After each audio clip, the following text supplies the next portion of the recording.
என் கொம்பை உயர்த்தினீரே, என் தலையை உயர்த்தினீரே.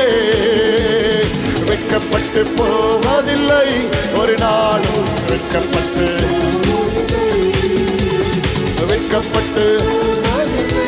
ஒரு நாளும் வெட்கப்பட்டு போ. நல்ல கையை தட்டி நன்றி தகப்பனே, நன்றி ஏசையா, நன்றி தகப்பனே, நன்றி ஏசையா. வெட்கப்பட்டு போவதில்லை ஒரு நாளும், வெட்கப்பட்டு சத்தமா வெட்கப்பட்டு ஒரு போதும், வெட்கப்பட்டு எனக்கு விரோதமா எழும்புவார்கள், ஆனாலும் என்னை மேற்கொள்ள முடியாது. எனக்கு விரோதமா எழும்புவார்கள், ஆனாலும் என்னை மேற்கொள்ள முடியாது. என்னை காத்திட என்னோடு இருக்கின்றான் என் தலையை நல்லா, என்னை காத்திட என்னோடு பின்னாடி இருக்கிறவங்க வரைக்கும். நன்றி தகப்பனே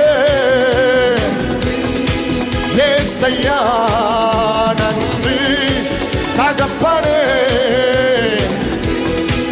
ஏசையா. வெட்கப்பட்டு ஒரு நாளும், வெட்கப்பட்டு வெட்கப்பட்டு போவதில்லை ஒரு போதும். ஹல்லேலூயா, பிரைஸ் காட். நீங்க பாடும்போது உங்க வாக்குத்தத்தம் உங்க சத்தத்தை கேட்கட்டும். சில நேரங்களில் நமக்கு உண்மை தெரியும், நம்ம பாட்டுக்கு பாடிட்டே இருப்போம், நம்ம பாட்டுக்கு ஆராய்ச்சிட்டே இருப்போம். ஆனா ஒரு நாள் வரும், அப்படி எல்லாம் திரும்பி பார்ப்போம், இல்லடா இந்த சத்தம் எங்கேயோ கேட்டிருக்கோமே, ஏன்னா ஆராதிச்சது நம்ம. அப்போ நம்ம கூப்பிட்டோன்னே பாருங்க, அப்படியே டக்குன்னு என்ன ஆகும், திரும்பி நம்மளை பார்த்துரும். ஏன்னா அது தெரியும் கூப்பிடுறது யாரு. சில நம்ம பாட்டுக்கு ஆராய்ச்சி இருப்போம், நம்ம பாட்டுக்கு அப்படியே துதிச்சு கொண்டு இருப்போம். ஆனா ஒரு நாள் வரும், வாக்குத்தத்தங்களை நம்ம பக்கம் அப்படியே திரும்ப ஆரம்பிக்கும். ஏன்னா அன்னைக்கு தான் அது வெளியே வருது. இந்த நாட்கள் கூப்பிடு, வாக்குத்தத்தம் முழுமை பெறுகிற நாள். உன்னிடமாய் வாக்குத்தத்தங்களை கத்த திரும்ப பண்ணுவாராக. அந்த வாக்குத்தத்தம் அப்படியே திரும்பி உன்னை பார்க்க கூப்பிட்டது இவர் தானே. இவங்க தான் இந்த மாசம் கூப்பிட்டாங்க.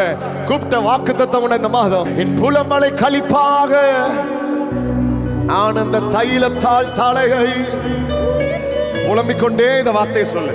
என்ன சொல்லுங்க? புலம்பிட்டே சொல்லுங்க, என் புலம்பலை கத்தர் களிப்பா மாற்றுவார். ஒரு நாள் வரும், களிப்பென்கிற வாக்குத்தத்தம் உன் பக்கம் திரும்பும். இத்தனை வருஷம் புலம்பன் அல்ல, இந்த வருஷம் புலம்பனை நான் களிப்பா மாற்ற விரும்புகிறேன். யாரோட கத்தர் வார்த்தையை ப்ராஃபிட்டிக்கலா சொல்றான்னு தெரியல, தீர்க்கதரிசனமாய் சொல்லுகிறேன். அநேக நாட்களாய் புலம்பிக் கொண்டிருந்த சில புலம்பல்களை கத்தர் இந்த மாதம் ஆனந்த களிப்பாய்